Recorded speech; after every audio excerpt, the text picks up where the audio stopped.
kasih. Kayak zamannya kita dulu yang di rumah sana, nah itu bisa jingkrak-jingkraan, guling-gulingan. Nah di sini kita memperjelas, kita mempersederhanakan lagi, kita mempertajam semua hal itu. Apapun dalam hidup kita kan selalu kita punya pilihan, sukses atau gagal, bangun tidur mau begini atau begitu, dan kita harus memilih. Yang memilih itu alam bawah sadar kita. Usaha tidak akan pernah mengkhianati hasil, betul? Siapa yang setuju? Boleh angkat tangan? Saya biar tahu. Oke. Pertanyaannya teman-teman, memang kalau orang yang nggak sukses di luar sana itu tidak pernah usaha? Nah, kalau bahasa itu kita pegang, berapa banyak orang yang kerjanya lebih keras dari orang kaya, penyapu jalanan, tukang bangunan, itu kerjanya, usahanya lebih keras loh teman-teman. Tapi hasilnya belum tentu orang seperti yang punya usaha. Maksudnya saya adalah, kalau kita bicara bahwa hasil tidak akan pernah mengkhianati proses, itu saya setuju. Karena selalu semua hal itu by proses. Tapi kalau usaha tidak pernah mengkhianati hasil, yang terjadi di muka bumi ini, orang sudah usahanya gila-gilaan, hasilnya bisa nol loh. Kalau sudah seperti itu, Anda harus percaya bahwa tidak selamanya usaha keras akan menghasilkan hasil yang banyak. Karena kalau gitu, orang yang usahanya lebih keras, pekerja lebih keras, itu yang hasilnya lebih kaya. Kenyataannya di dunia ini bukan seperti itu cara bermainnya. Kalau tadi Mbak Jule kan membakar itu, bahwa Mbak Jule pelaku utama, saksi hidup pelaku beneran yang sudah melakukan gitu. Sekarang kita bicara strateginya teman-teman.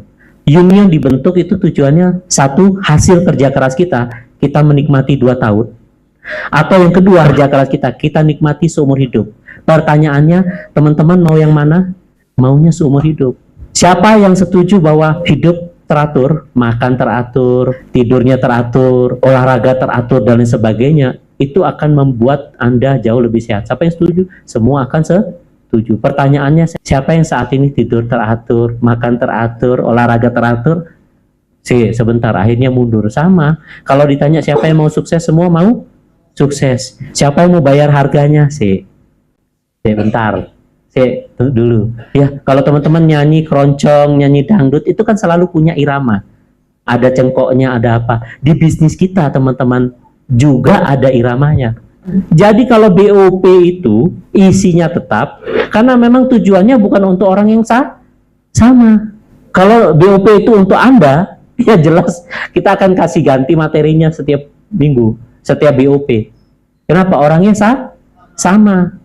Memang BOP itu didesain untuk orang yang berbeda.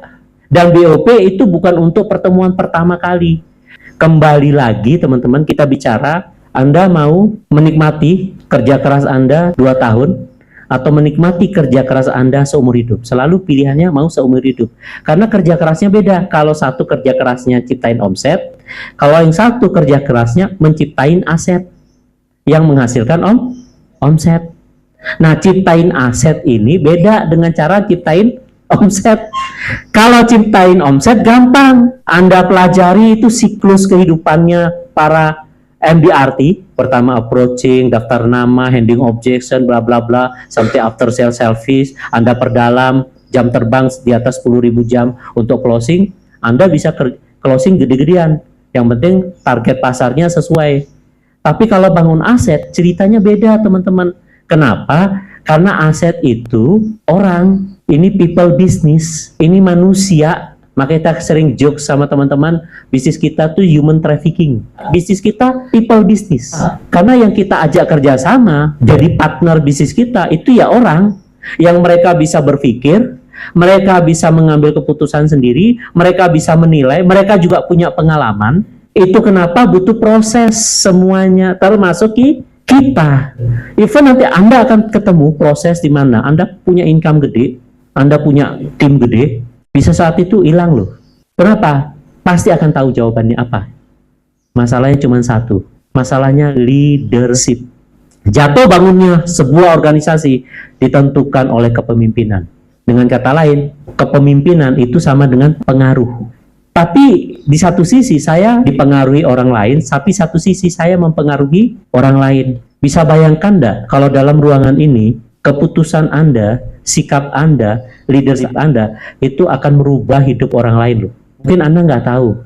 mungkin jauh di kedalamannya Mbak Julai, ada orang itu kan sering timnya ngomong Mbak Julai, Mbak Julai, Mbak Julai gitu kan. Mbak Julai sini nggak ngerti gitu, tapi jauh di kedalaman itu dia sukses karena dia melihat sosok seorang Julai. Coba bayangkan suatu saat ketemu Julai, nggak ngerti kan orang itu siapa, terus Julai sikapnya tidak menunjukkan kedewasaan gitu, ngomong apa gitu. Waduh, kok gini ya? Makanya itu disebut integritas. Nah, bagian dari leadership itu integritas. Apa fungsi BOP? Apa fungsi BIG? Apa fungsi Better Day? Kenapa itu perlu di bisnis kita? Karena jualan asuransi nggak pakai itu pun nggak masalah, teman-teman. Terus tapi pertanyaannya satu, mau nggak Anda jalan-jalan bisnisnya juga jalan? Mau kan? Mau nggak Anda tidur, bayaran jalan terus? Kalau kita mau seperti itu, kita harus tahu dulu bagaimana sumbernya datang. Kenapa kita harus pakai itu? Serius, teman-teman. Karena kita leader loh. Kita yang akan dilihat sama orang di luar sana loh. Nah, kalau kita belum paham irama bisnis kita, kenapa kita harus pakai BOP? Even BOP itu kosong. Justru di situ pembelajaran kita kan. Karena sebelum BOP kan pasti ada perannya yang lain. Anda ini sudah di level leader gini, keputusan Anda itu bukan untuk Anda lagi. Keputusan Anda mau melangkah seperti apa, kemana, itu akan merubah hidup orang lain loh. Bisa jadi dia bunuh diri hanya gara-gara dia lihat fans panutannya kayak gitu. Betul kan? Banyak tuh kasus kayak gitu. Nah, di bisnis ini itu seperti itu loh, teman-teman.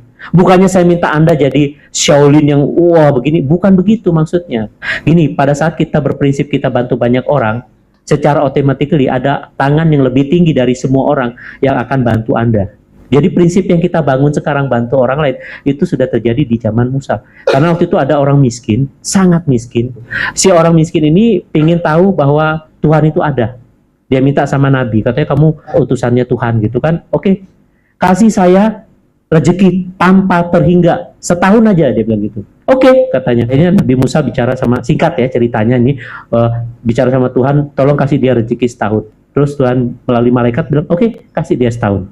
Diberikan rezeki itu setahun, jalan. Nah, ini orang miskin tadi terima berkatnya, berkahnya itu kan luar biasa. Setiap hari, setiap minggu. Akhirnya kelebihan dia. Waduh, ini kemana Bu? Suami istri, udah Bu, kasih orang aja. Dikasih ke orang-orang. Dikasih terus, karena dia udah berlebih kan, dia lebih dari cukup. Terus Nabi Musa datang di tahun ketiga di desa itu. Lah kok orang ini jadi orang terkaya di desa itu dan tambah kaya. Dia bilang loh, waktu itu katanya cuma setahun Tuhan kasih. Kok ini sudah 3 tahun dikasih terus gitu kan. Akhirnya dia komplain lah, ceritanya kan gitu ke Tuhan. Tuhan, saya komplain, kenapa? Itu katanya cuma dikasih setahun rezekinya. Kok 3 tahun rezekinya tambah banyak, dia bilang. Terus disuruh utus malaikat, coba cek yang mana itu, dibuka. Ya sudah, kita cuma kasih setahun. Lah itu bukti itu, dibuka lagi. Oh maaf, rezeki untuk dia saya sudah tutup setahun. Tapi pintu rezeki untuk orang lain saya belum tutup. Melalui orang ini, karena dia banyak sedekah ke orang lain, pintu rezeki orang lain nggak ditutup sama Tuhan. Pintu orang lain, tapi kan pintu orang itu melalui dia. Akhirnya dia kan dapat terus. Nah, kayaknya bisnis kita tuh seperti itu, teman-teman. Tapi pintu orang lain melalui tim Anda itu jangan ditutup. Nah, kembali tanggung jawab moralitas kita karena kita leader. Bicara tentang irama bisnis ada kaitannya dengan kehidupan orang lain. Nah, kita masuk sekarang. Kita bicara apa pentingnya sih BOP untuk kita. Nah, ini pengalaman kita yang di lapangan ya. Saya akan ceritakan produknya juga, saya akan ceritakan bisnisnya juga secara bersamaan. Karena itu satu hal yang tidak bisa dilepas. Kenapa? Karena sebagai manusia kita juga beresiko. Sebagai pebisnis kita juga ingin punya tim yang besar ya. Jadi dua-dua harus jalan. Kalau seandainya dalam 1 tahun dia akan terima penghasilan 120 juta. Dengan omset pribadinya 8.500.000. Kira-kira menarik gak? Menarik ya? Dan kalau kita bangun lagi lebih dalam, Anda akan punya penghasilan 540 juta, 3,2 miliar dan seterusnya dan seterusnya. Pertanyaan saya, untuk 8.500.000 kita sendiri kan cukup. Tapi kalau kita ingin membangun kedalaman, kita butuh yang namanya sistem. Contoh, pedagang kan selalu fokus ke untungan, laba. Itu kan selalu gimana caranya saya beli murah, jual mahal. Supaya marginnya lebih tinggi. Jadi saya harus jago nego, tawar-menawar. Kan kalau di pasar kalau kita mau beli apa kan, Bu berapa harganya segini? Oh boleh enggak Bu, potong dikit aja Bu, ini langganan. Tawar-menawar. Si pedagang juga akan berusaha tawar-menawar. Kalau dia pintar negonya, dagangannya untung lebih besar. Jadi prinsipnya pedagang itu dia akan tawar-menawar. Kalau pengusaha, cara berpikirnya apa? Expand, memperbesar bisnisnya, bukan harganya. Nah, cara memperbesar bisnisnya mutlak pakai sistem. Jadi beda antara cara bekerjanya pedagang sama pengusaha. Nah, kita ada di level mana? Anda pedagang, jual asuransi, atau Anda pengusaha? Anda punya banyak nasabah atau punya banyak bisnis asuransi? Dua pilihan, sama-sama di asuransi. Dengan kata lain, Anda ingin punya banyak kerjaan, oke kan? Nanti leadernya jalan-jalan, Anda yang rawat jalan kan kalau kayak gitu. Ngambil keputusan itu dasarnya dipengaruhi sama orang lain atau ingin meyakini sendiri. Maunya yang mana? Mau yakin sendiri atau diyakin-yakinkan? Jadi tidak ada satu orang pun di dunia ini yang mau diyakin-yakinkan. Dia mau yakin sendiri. Itu prinsip orang, termasuk di bisnis ini. Irama bisnis kita ada yang namanya business opportunity presentation. Nah, kenapa orang dibawa ke sini? Tapi sebelum dibawa ke sini, saya selalu presentasi di awal. Nah, sebelum presentasi di awal, saya biasanya akan banyak nanya, bukan banyak bicara. Kalau orang banyak nanya ke saya akan jawab pertanyaannya itu dengan bertanya. Saya akan bertanya, menurut Bapak yang enak begini atau begini? Karena kalau yang milih jawabannya saya, apapun jawaban saya itu bisa salah di matanya dia. Tapi walaupun salah jawabannya di matanya dia itu selalu benar. Jadi tidak usah dilawan. Nah, sebelum ke BOP, saya akan melakukan proses yang namanya di sini pra-BOP. Itu bisa dengan one-on-one meeting, home meeting, group meeting. Misalnya kita leader, tim kita kan beberapa orang. Ya udah, saya dulu di awal pernah ceritakan ke Mbak Anita seperti itu, Pak. Gimana kalau begini? Dia punya banyak orang terus secara bersamaan gini. Nah, kita bicara strategi. Jadi pra-BOP kita akan bawa ke BOP. Jadi BOP itu dia bukan yang orang belum pernah apa-apa tiba-tiba masuk ke sana. Jelas saat itu orang butuh proses berpikir, mencerna. Cuman menariknya, event kita bawa langsung, itu banyak yang mau loh teman-teman. Pertanyaannya, kenapa BOP ini perlu? Karena sebenarnya kalau saya itu sebagai saringan awal.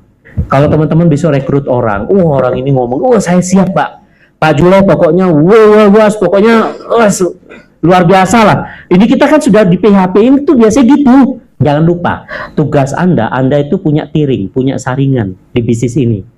Pergunakan alat bantu. Kenapa alat bantu perlu? Sama yang sana. Tapi kalau begini, semua aja jelas. Ini alat bantu. Kan kita gini, kita punya tim kan ada dua tipe. Tipe yang betul-betul membangun, sama seperti kita. Atau tipe yang memang dia butuh momentum.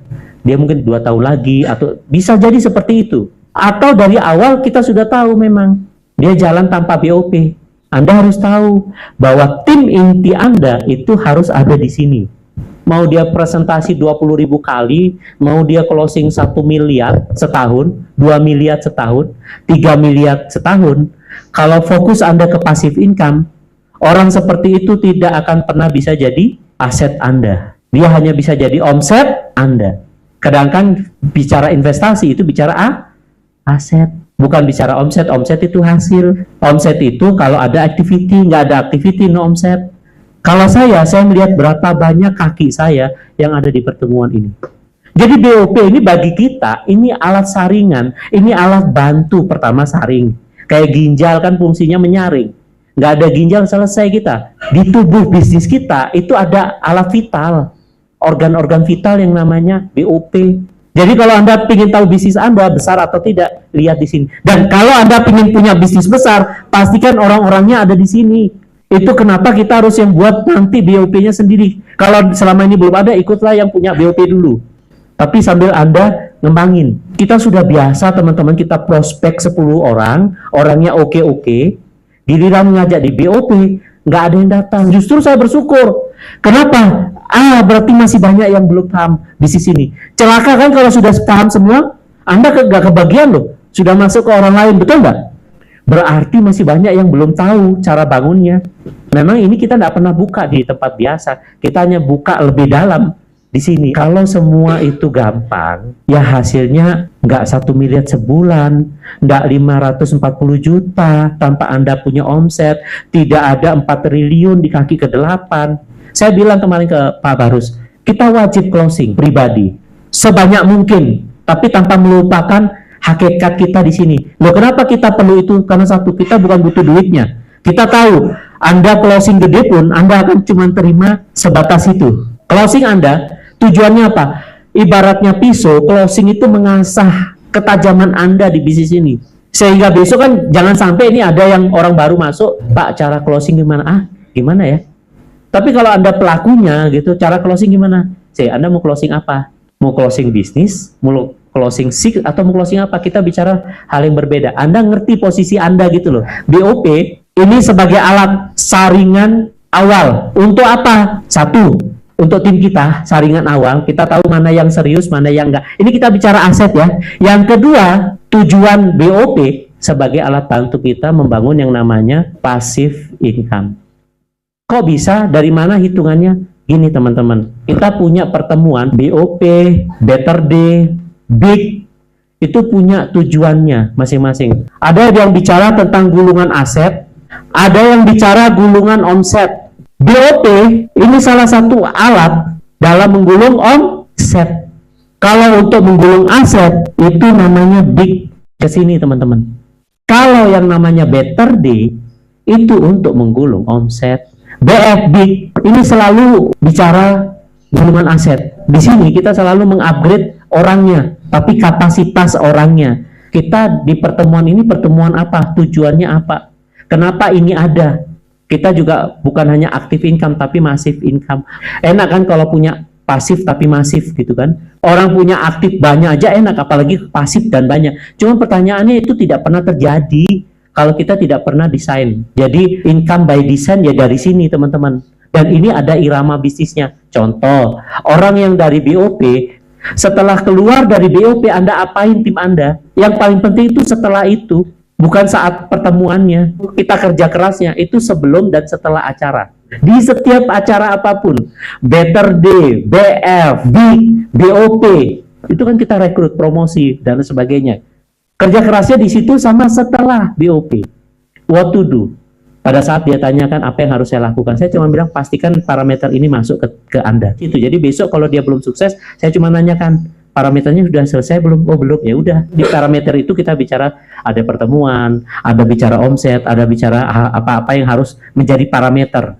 Jadi bisnis kita tuh berjalan di dua karakter dan dua-duanya ini itu menghubungkan habis Better Day, habis gulungan omset akan muncul gulungan aset. Jadi jumlah dulu orang yang berjalan cuma 6 itu digulung Pak jadi 36.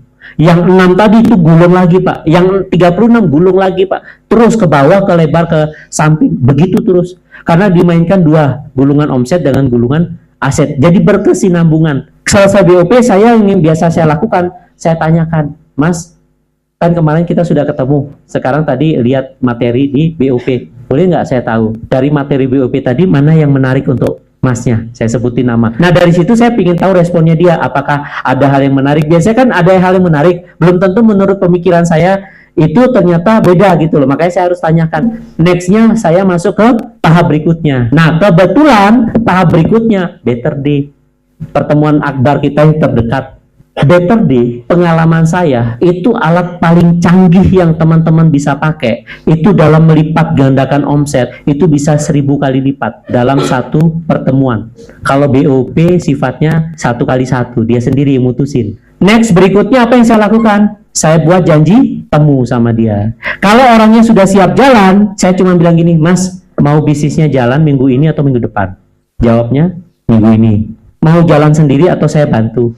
Oh, dibantu. Baru kita desain waktunya. Ini kalau ketemu orang yang tepat. Tapi kalau orang itu belum terlalu serius, apakah cara mengundang kita keliru? Atau satu lagi, targetnya kita keliru. Better Day nanti, Anda pingin punya bisnis Anda meledak, mau dari sana sekedar belajar, atau Anda mau belajar sekaligus membangun. Jadi setiap kali acara apapun, ketemu orang apapun, saya akan promosi Better Day. Saya akan promosi gila-gilaan, bawa banyak orang sebanyak mungkin ke BTD. Kenapa gini teman-teman? Ya, misalnya ini asumsi teman-teman sudah pegang tiket ya. Saya yang ngajak teman-teman ke BTD. Terus saya bilang gini, teman-teman pada saat nanti teman-teman datang ke BTD, teman-teman akan mengalami dua proses. Pertama, teman-teman akan ketawa. Setelah ketawa, teman-teman akan menangis. Oh bisa? Ya, teman-teman akan ketawa. Kenapa? Pada saat Anda datang ke BTD, Anda akan melihat, ini solusi dari semua masalah hidup saya selama ini. Ternyata saya menemukan jawabannya di Better Day. Dalam hatinya dia bilang gitu. Dia bilang, ini alat yang selama ini saya cari. Ini bisnis yang selama ini bisa membawa saya ke tujuan. Jadi dia happy waktu itu. Sekaligus dia menangis. Kenapa? Karena dia cuma bawa satu orang.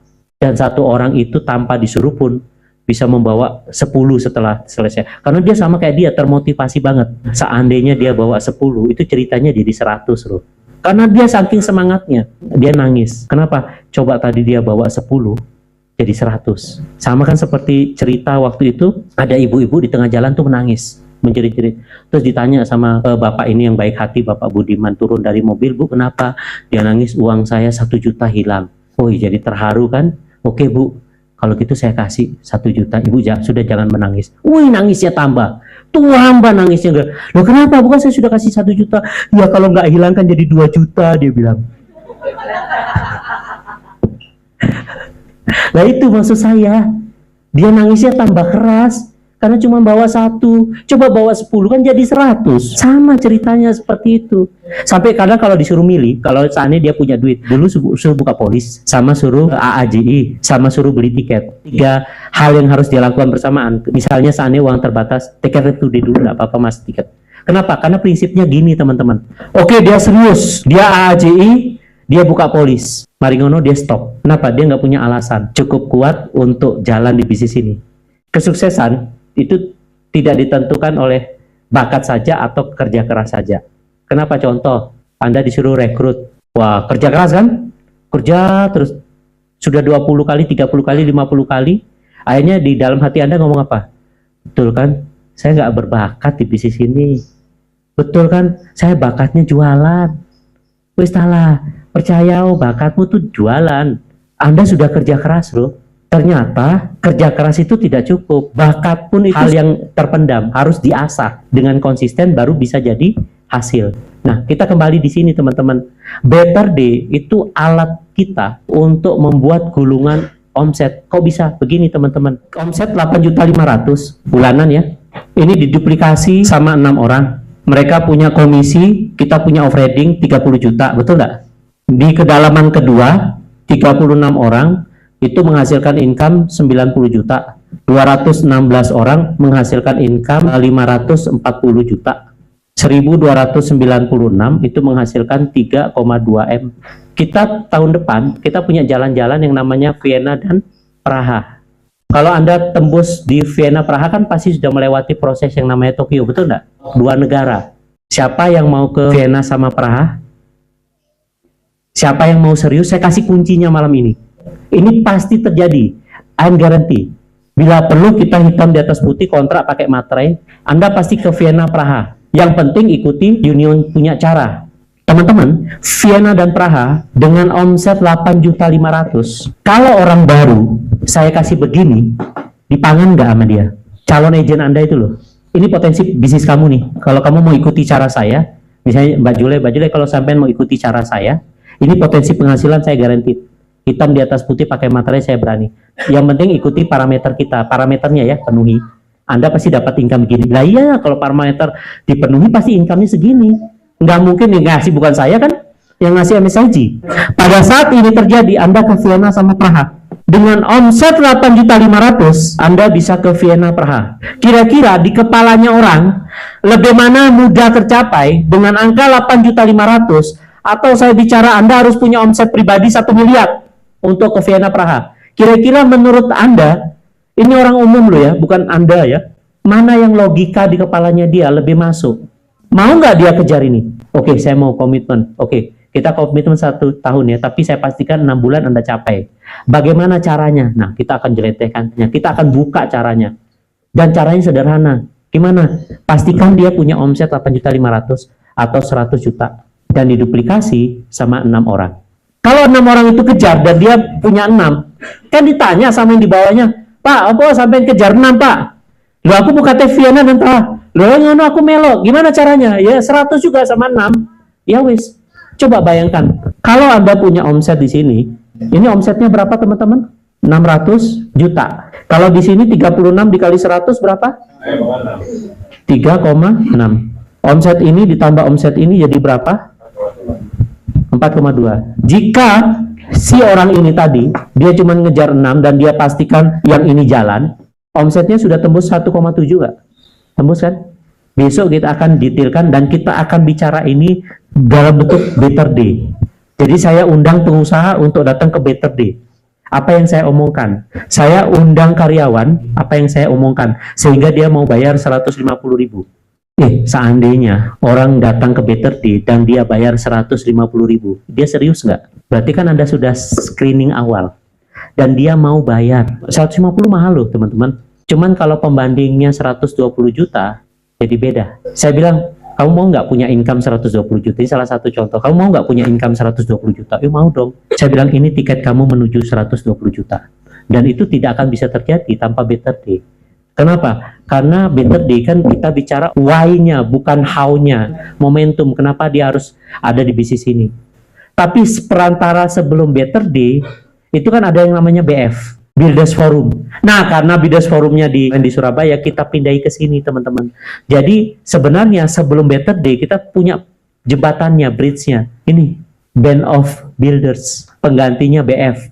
BF itu kan untuk agent. Tapi kalau di sini dihususkan lebih ke leader. Pastikan Anda pakai cara yang sangat sederhana, gampang diduplikasi, bisa dijual. Maksud saya adalah lebih masuk di akal kita bicara 8.500.000 ketimbang kita bicara dia harus nyari 1M untuk ke sana. Gimana caranya? Pakai Better Day. Tim kita itu minimal pegang 10 tiket. Bahwa kita punya irama bisnis, BOP, BF, dan lain sebagainya, itu bukan untuk kita, teman-teman. Tapi untuk kita membangun passive income. Kalau untuk Anda nggak perlu. BOP bukan untuk Anda. Itu kenapa kalau ada, Pak, isinya begitu-gitu ya. Memang bukan untuk kita. Union itu punya yang namanya irama bisnis. Irama bisnis ini jalan, Anda diam pun dia akan jalan. Untuk di awal, Anda yang menjadi sistemnya. Setelah sistemnya ada di Anda, diduplikasi sama yang lain. Oke, teman-teman, kurang lebih saya mohon maaf kalau ada kekurangan maupun ada kesalahan kata. Terima kasih untuk